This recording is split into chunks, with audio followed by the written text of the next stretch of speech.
دوستو، کیا آپ لوگ جانتے ہیں کہ مکڑی بچے پیدا کرنے کے بعد اپنے بچوں کے باپ کو کیوں قتل کر دیتی ہے، اور پھر وہ بچے جب بڑے ہو جاتے ہیں تو وہ ماں کے ساتھ کیا عبرت ناک سلوک کرتے ہیں؟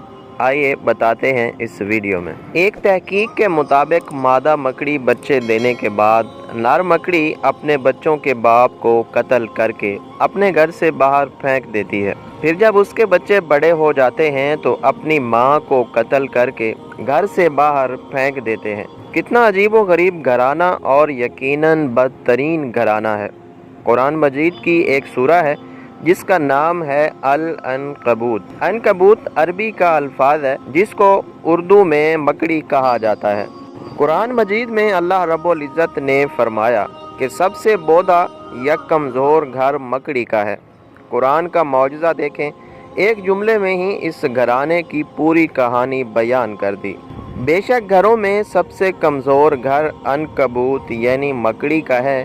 اگر یہ انسان علم رکھتے، انسان مکڑی کے گھر کی ظاہری کمزوری کو تو جانتے تھے، مگر اس کے گھر کی معنوی کمزوری یعنی دشمنی اور خانہ جنگی سے بے خبر تھے۔ اب جدید سائنس کی وجہ سے بھی اس کمزوری سے واقف ہو گئے، اس لیے اللہ تعالیٰ نے فرمایا اگر یہ علم رکھتے یعنی مکڑی کی گھریلو کمزوریوں اور دشمنی سے واقف ہوتے تو اس سب کے باوجود اللہ تعالیٰ نے ایک پوری سورہ کا نام اس بری خصلت والے کیڑے کے نام پر رکھا۔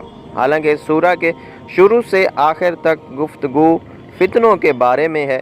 سورہ کی ابتدا یوں ہے، کیا لوگ یہ خیال کرتے ہیں کہ وہ اس بات پر چھوٹ جائیں گے کہ انہوں نے کہا کہ ہم ایمان لائے ہیں اور ان کو آزمایا نہیں جائے گا؟